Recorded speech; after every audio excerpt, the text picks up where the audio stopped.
Live from the City of Angels, Thursday night. I wanted something a little eerie tonight, so I dug into the old synthwave collection and found Time Cop 1984. Robert, you nailed it. 1983. Get the year right. I like at 1980. I love 1984, but this is Time Cop 1983. Waves. Guys, at least this has put me in a chill mood. I'm going to try to stay low tonight. Let's try to stay like just kind of, I'm not going to lose it. Have I mentioned how this is the worst year ever? Have I ever said that? Worst year in the history of cinema. Oh, for sure. It's one of them. Anyone who tells you otherwise is completely lying. Let's get into it, guys. It is time for the MMT evaluation of A24's Heretic.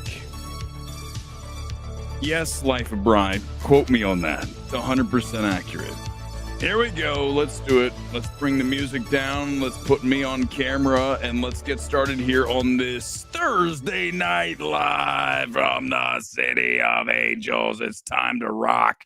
Here we go. Not a long stream tonight. I am exhausted after sitting through Heretic. I mean, I went into this film looking forward to something finally from the label that gave us so many great. Go back and look at the horror films that A24 has given us over the years. Ask me, what are your favorite? I'll give you 4 off the top of my head, and from not so obvious to completely obvious, not necessarily ranked, although I would say if we're ranking the best A24 horror films, number 1 is Hereditary, right? No question. That is a horror masterpiece in my estimation, and that would be your number 1. But in no particular order, in addition to that, I love a film that's totally weird. In fact, I would love to actually show the film, because who cares at this point? Show the entire film and do like a live reaction to In Fabric, because I guarantee a lot of you have never seen it. In Fabric, rad little film, weird film. Really what A24 does so well. Lamb, another film I adore. X, those are 4 that pop to my mind when you ask me, what are your favorite A24 horror films? So tonight we're back and we're like, is this going to be a great A24 horror film or one of these, like this year's gone for A24, another total miss? And unfortunately here tonight, guys, we have exactly that. It is another disappointment, and I'm really, why should I be surprised? I shouldn't be. Here's a test of, well, okay, just a little bit of it, of Heretic. Let's see if we got it going here. Ready and go.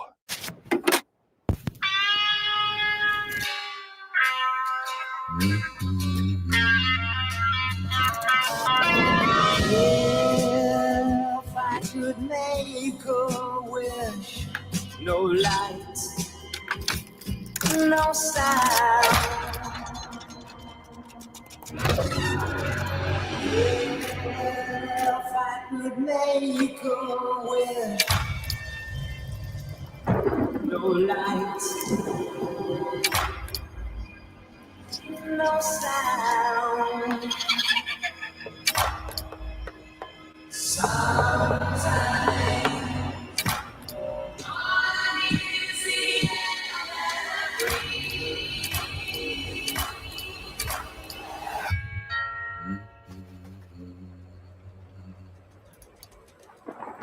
Are you ready to hear about our Heavenly Father's plan for you?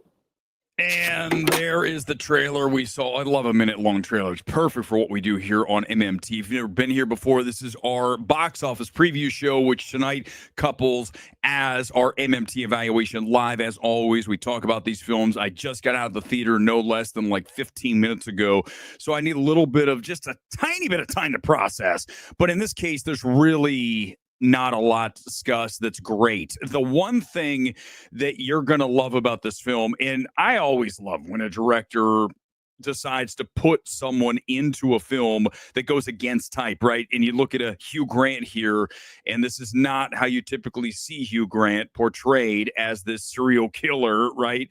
As the girls come, the Mormons come to convert him, and then he has a trap laid out for them as it unfurls over the next hour and 45 minutes. Really too long. That's another issue here, but that's just quick and to the point. There's much more of a screenplay issue here with this film than really a runtime.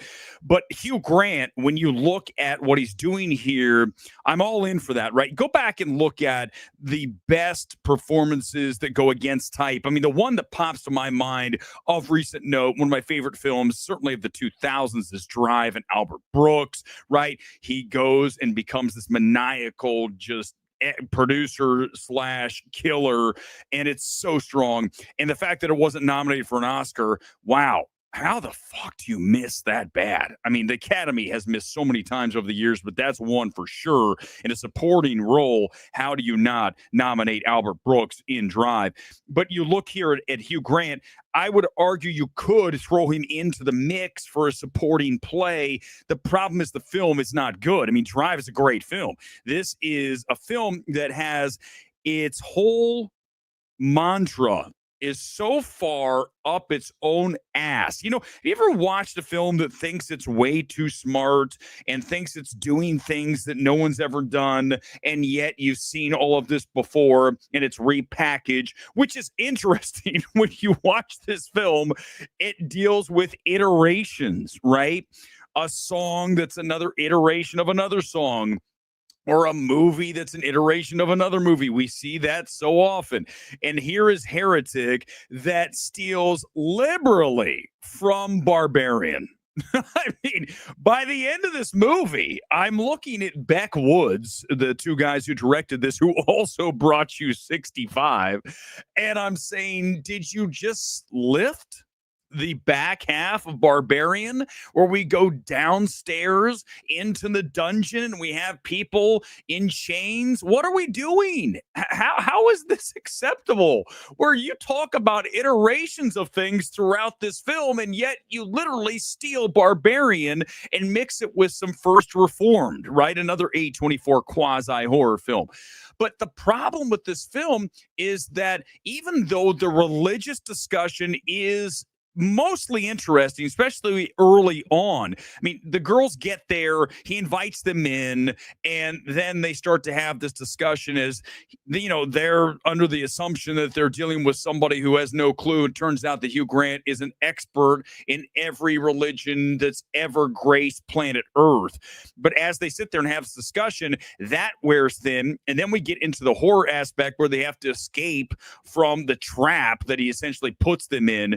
But I think when you look at Beck Woods and what they do here as writers, it's so overwritten. I think that when you look at a film that is at its essence just a survival story, right? It's Saw with religion, only not even gory or anything that is scary. In fact, when I watched that whole thing, when I watched the trailer there for the minute that we all just sat through, you see one of the quotes saying, Hugh Grant is terrifying. I'm like, really? It's Hugh Grant. You know, as much as I love the Against Type, you still are looking at Hugh Grant, right? It's like when I go back and I talk about Social Network. One of the only issues I have with that film is that you have Timberlake in that role. I think that if you get rid of him and put someone else in there, the film's even better, even though it's truly a masterpiece. I wouldn't change anything, but I'm just saying, right, that's a tiny little thing. And I think that when you have somebody that you're used to seeing in a certain role, no matter how much you put them against type, you're still going to come back to the fact it's Hugh Grant. Grant. And I think that still is there. It's lingering in the background. It's not the biggest issue with this film, but it is something there. I think the big problem, I mean, if you're telling me like the number one issue with this film, it is that it feels like, have you ever been to a film and it feels like the actors are spitting the lines of dialogue out because they've rehearsed them so much they have to get them right. And in this case, there's so much religion discussed, as I mentioned, throughout this entire stream. You have the two girls in this, Turner and this other girl, Chloe East. I got to give her a thumbs down, like a big time thumbs down. This is a bad performance. Okay, this is not this. This is a performance when she is doing her thing as this, schoolgirl, wouldn't harm a fly routine. And it's so labored. And I'm watching it going, this is not the essence of what this character needs to be. She turns out to be obviously the smart one, right? She figures it all out. But the way that it's played by her, and I looked her up, she has very few credits, and it's not really surprising. When you take an actress and you put them in a role where you have three main characters the entire time, and they are going to carry this thing, and one of them is not quite up to the task. Now, listen, this is not like a Razzie performance. It's just a weak link here again that allows this film to not become as good as it possibly could have been. I don't even think, though, even if you get her and get an Academy Award performance out of this role, it's still not there because this film just does so many things we've seen before. And on the back end of this, when you've got them trying to get out of the house and Hugh Grant's in the basement with, oh God, I don't want to ruin, I've already ruined it. It's Barbarian. And she's trying to get out of it. And then you have characters that have clearly perished come back to life, like Scream. We had to sit through that last one. What was that? Scream 7? Whichever one that was, I just had to fucking torture. When you have characters that are clearly long gone and they come back to save the day at the end, I'm rolling my eyes and I'm like, good Lord. And here's how I know the film's not good, other than the fact I just gave it a 15%. Here's how I know it's not good. The audience that I just sat with, completely sold out at the AMC 6 in Burbank, they walked out without saying a word. Not a single person clapped. Not a single person walked out and was like, oh my God. Everyone was walked out like, holy fuck. Are you serious? Are you serious, A24? But what did we expect? Did you expect the writer-director of 65 to come up with something great in the worst year that we have seen, maybe ever, in cinema? This is, again, another major whiff by A24. And it brings me back to what we talked about weeks ago. This is the worst year by this studio in the history of the studio, going all the way back to 2011, 2012 when they started going. This is an embarrassing slate of films. And if The Brutalist is the best film of the year, and I've had opportunities to see it, I don't want to sit through 3.5 hours in a regular seat. I'll wait for it at AMC where I can sit in a recliner. Listen, A24, the fact, I can't even do this anymore. I can't believe that you have people showing up to your offices in New York and LA that are creative types that think this is a great film. I can't even conceptualize the ability to think that these people believe that this stuff is high quality. I don't know what's happened to A24, but I can tell you this, it is officially a divorce as of tonight. It's fucking over. You have fallen so far down the rung of what used to be the most important independent film label in maybe the history of Hollywood. And this year, you have actively nuked your entire label. So if you were going to send me one of those care packages of all your A24 crap throughout the year, send it to someone else. Because if I get it, I'm going to light it on fire.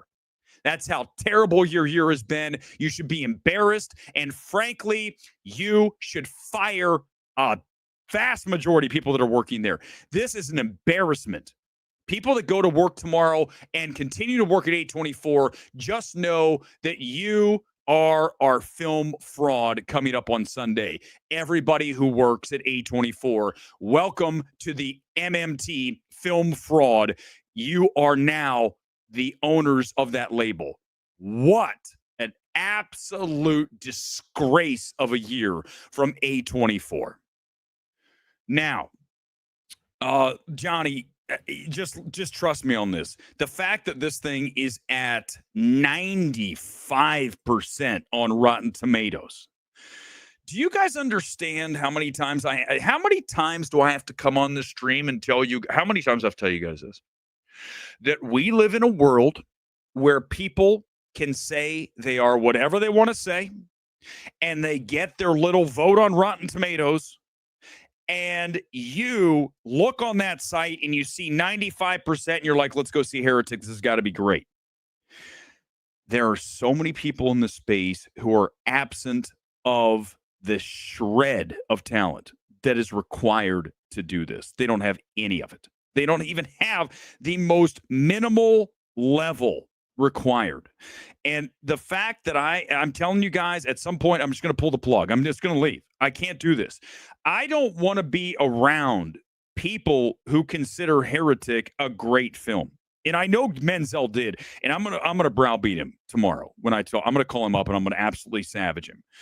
Because listen, Luis, this is why they don't invite me to the premieres, because I don't play nice. And you know what? A24 is already not inviting me to anything. I don't want to go. Do you think I'm going to show up in an A24 movie when I just said that you guys are the film frauds? Do you guys understand that once I cut the chains, once the shackles are off, do you think I'm worried about what A24 has to say about anything? Like I need your fucking invite? I don't give a shit. I'll go see the movie A20. I'll go see it at AMC. I don't need your invite like the rest of these people. Like, oh, I get to see it on Tuesday night. I got to see it at AFI. I'm glad I didn't see it at AFI because I would have stormed down there and go, this movie sucks. Where's Beck and Woods? You guys wrote 65 and this. You guys think that's the thing that's so annoying about Heretic. Is that you're talking about a movie that thinks it's saying all this fucking monumental shit. And at the end of the day, it's just a remix of everything you've ever seen, which is exactly what this film says in the middle of its iterations. Nice job, Beck and Woods. I can't believe a studio ever gives you another job after 65 and now to sit through Heretic. The movie's not good. Good God. The shills always say what they're supposed to say, Johnny. It's A24, so it's good. It's Hugh Grant, so against type, therefore he's great. He's great. He's very good. Hugh Grant's an amazing actor, but that doesn't make a good movie. Do you understand when you have characters doing implausible things, when you have goofy shit happening and barbarian ripoff stuff? This isn't good. This is not well written. Okay, it's another example of piss poor writing in this town. And the fact that we finished our script and it's way better than any of the shit I watch. And if our film doesn't get made, first of all, it won't get made by A24 the way I've destroyed them over the last few weeks and months and year. But I don't care. I don't need A24. We'll finance it ourselves. I'll go to Angel Studios. It's not even a faith-based film. And I'll take our script to Angel Studios and they'll make it because they'll be like, this is good. I'm like, yeah, exactly. We'll get Zach Levi to be in it. No, it's not. He's not going to be in our movie. Thank you, Steve. I appreciate it. Listen, we're on our own. We're our own little island here, and it is what it is. But the Rotten Tomatoes score check is pathetic here. 95%. Does anyone say it's bad? Let's see if we can find one critic, because that's like one person who said it's bad. Fresh. Come on, give me someone that says this isn't good. Good Lord, the whole first page. Look at this. It's all fresh. Is there anybody who's good at this? Finally, Rafer Guzman from Newsday. 2 out of 4 is still too high, but that's one negative. Let's see if we can find another one. 2 out of 5 for Nick Howell's London Evening Standard. Grant isn't bad, but a film that's unscary and frankly is tedious. Thank you. That's good. That's another bad one. Jason Adams, Heretic wears loose skin suit of edgy and thoughtful, only to slip into something more comfortable. Thank you, Jason. It's not good. This is, guys, listen, it's another one of these films that you watch and you're like, if I were to remix this and take the elements and rewrite and make it nastier, right? For sure, 100% make it nastier. Make it more Saw-y, right? Have one of the girls tied to a contraption, and if she says that she doesn't believe in a higher power, then something terrible happens to her, right? Do you see? Right now, it's already better. It's darker, but it's a better film. Why do I have to come in and fix every film? Is this my new calling in life? The studios will never have me come in, but I do it here. But can you imagine if a studio actually paid me to come in early and take care of this shit, and then we have a better film? But no, we'll just let them make whatever they want, because that's what A24 does. Make whatever movie you want. It's fantastic. It's the best thing I've ever seen. Okay, here we go. Let's check the sales. This looks good. I'm not going to lie. Looks really good. This is the 715 at Burbank Dolby. Almost sold out. I go to Universal, pretty much slam there. That's the 7 o'clock Heretic. And let's go to, I believe I did all 4 of the major theaters here in AMC's here in LA. LA's an AMC town. Century City is slammed. Do I have one more here? The Grove. All of these look good, all 4 of them. I'm going to take this thing, even though I don't like the film, okay? I think it's hellaciously overrated. When you go to it, if you go into this film expecting that it's written and directed by the guys who gave you 65, the Adam Driver dinosaur flick. If you go in with that level of expectation, you'll probably think it's okay. But any other level of expectation, you're fucked. MMT projector on this 11 million up. I'll take it up on 11. I feel like horror is firing right now. We just saw Terrifier over $50 million. Is it at 60? I know it's over 50.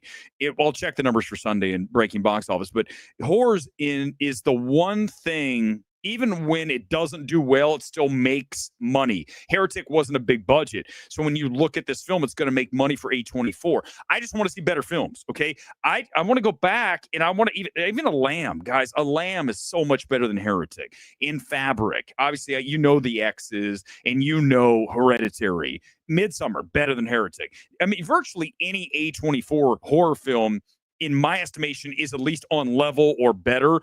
I mean, you got to go really low before you get worse than Heretic. I mean, this year, The Front Room, not even a horror film. Front Room is by far, I think it's the worst film of the year. It's either Tuesday or The Front Room. They're both A24 films. So now you have Heretic. So you have a triple threat of odious crap from A24 this year when you have Heretic, The Front Room, and Tuesday. Now, that said, Heretic at least has Hugh Grant and some ideas before it devolves into the same old shit of how do I get out of the house, and then unplausible stuff happens. And by the way, there's a big actor who's in this who plays like the guy who comes around looking for them. Is it Topher Grace? I think it's Topher Grace. Not a big actor, but why did he even take the role? It's like the smallest role you've ever seen. He literally could have done it in like a day. Why is he even in this movie? Like, isn't he better than that? Maybe he's not now. I mean, is Topher Grace, is he fallen that far? I feel like when's the last time we had a movie with Topher? Was it? I don't even know if it is Topher Grace. It's one of those guys that I forget their names. The opening scene talking about Magnum. Oh, thank you, Joel. Oh my God, Joel. Thank you. Oh my, because at this point, you got to remember, I've already forgotten the beginning of the movie. The fact that you just brought that up, the beginning of this movie, okay, it starts with the 2 of them on a bus bench, and they're discussing Magnum condoms. And there's this artistic shot with the different, the logos. It's kind of interesting how they design that. That's about as good as the film gets. But then they start talking about how Magnum condoms are actually just regular size. They sell them as magnums to make guys think they have big cocks. And I'm like, what in the fuck? Joe, thank you. I can't believe that I didn't put this in. The fact that you've now you've jump-started me into a whole nother slam session on this film. That whole scene is terrible. And you look at the writing, that scene alone. But then you've got, again, this actress who's definitely not really great. And then you have them thinking what they're writing is profound. And that's the worst, right? When someone thinks they're doing something that is of a great level, and then you're like, this is not that. But they think they are.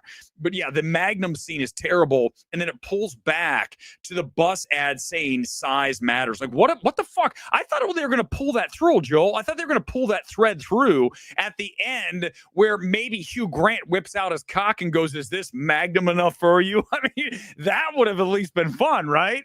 If Hugh Grant would have ripped his cock and pulled it out and said, look at this, bitch. I mean, would that be better? I'm just trying to write a better movie here, guys. But no, unfortunately, it's not. And this is what you get from guys who write 65. Yeah, thank you, Joel. You just saved me. If I would not have put this on that on the stream, I'd be so pissed. All right, a couple more comments and we're out of here. On this Thursday night. It's only this tonight. I'm going to save everything else that's happening in the world for Sunday. There's a ton of film stuff to talk about on Sunday, but I want to save that for the long show. Thursday night is only typically the evaluation, little box office, and then we kind of bold here. Anyone else watch Social Network again? Listen, it's forever. It's on my wall, by the way. It's behind me. I do have the box for the FYC screening for that. It's a perfect film. Other than Timberlake, right? I mean, even though he works, but I still would rather have someone else in there because, again, you can't get past when you first see him, you're like, that's not Sean Parker. That's Justin Timberlake. That is what I'm talking about here with Hugh Grant, bringing it back to Heretic, is that ultimately you're looking at Hugh Grant. And I think that, yes, he does dissolve into the role, but still, he's not terrifying, that's for sure, 100%. Big disappointment here tonight. I wish I had better news for you. But again, going how this entire year is gone, not a surprise. Not a surprise. Now that most contenders have been seen, what are the 5 definite Best Picture noms and 3 actor and actress noms? Obviously, the election will affect what wins. Yeah, it's a great point, like Moonlight and La La Land. Yes, very good point. I think, for now, the number one film seems to be The Brutalist. Even though I haven't seen The Brutalist, I think it probably is by default because this year is so weak. It will probably end up being your best picture. If you were to ask me here tonight, based on the early word and based on the topic, right? Based on the Holocaust, based on World War II, based on that is going to play well with the Academy. Always do. They always do. So I would take that as your number one draft pick. Beyond that, it's going to be hard because I need to see all these films before I can say for sure. The problem is that you're looking at these rankings and some of these people have no taste. So how am I to trust when someone comes out of Heretic and says this could be a best picture? I mean, I'm sure someone has.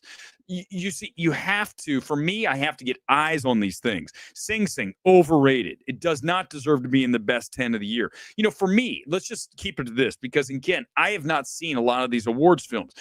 I'm going to get them when they come out. I'm not driving around LA. I'm done with that shit. First of all, I don't have to see the critics that know fucking nothing. Second of all, I don't have to spend 45 minutes going one direction to go watch a movie that comes out in 2 weeks. I just watched The Last Showgirl last night. We'll break that down on Sunday. That film has Pam Anderson. I've got a lot of thoughts on that. That's on Sunday. I'll bring that around. But beyond that, I'm not going anywhere, man. I'm just going to wait for them to open here, and I can just use A-list. It's easier for me. Again, I don't have to deal with people. I don't want to see man, you don't understand, guys. I don't want to see Frosty. I don't want to see these people. They're so untalented. Why would I want to walk into a room full of people that quite literally have the talent level that would get them booted from American Idol the second they open their mouth? I don't want to be around it, okay? You respect that, right? So if you ask me what are the best films of the year, by far, for me, the number one film of the year is The Substance, okay? That's number one. Number 2 is Handling the Undead, which is a neon film, which none of you saw, a horror film, full of dread, full of humanity, and dark, man, depressing. I can go there. That's number 2. I would put Asphalt City in there for sure. Not necessarily screenplay, but as a film, as a direction, as a performance, as a gritty work of cinema. I would also put in Challengers. There's others I'm not thinking. I'm sure I'm forgetting. Trust me, when I put it together, I'll put it together. But those films I just mentioned will all be in the list of the best of the year for me. But those are not going to be best pictures. Dune 2 would probably be my number 10. It's not as good as Dune, right? I would put Furiosa ahead of that for sure. I'd put Joker 2 ahead of Dune 2. I would. Joker 2 is going to be in my top 10, no question, none. And I'm right? We've been proven. And we'll be proven right again. The MMT track record is pretty much flawless. Joker 2 over time will be viewed as far greater than most people at first dismissed it. Look at Joker 2 and what you've got. That famous, who was the video game guy? He said it was great, but forget that. The one I want to focus on is Tarantino. Tarantino is the kind of guy that he will not say, he's not Stephen King. If he says it's great, he believes it, okay? And can you name a director who loves cinema more than Tarantino? Hell, he has multiple theaters here in LA. This guy loves theatrical. And if he thinks Joker 2 totally rocks, and I do too, and especially because exactly what he says, it's an FU to so many people, including the fans, because the fans all want this. It's like, too bad, man. You don't get what you want. You get this. And that's what I love. I love when you trash fans' expectations. And I think it's also done. It's not right. It's not woke, is it? Well, I don't know. I don't know anymore what's woke or what's not woke. But we certainly have had a lot of discussions about that lately.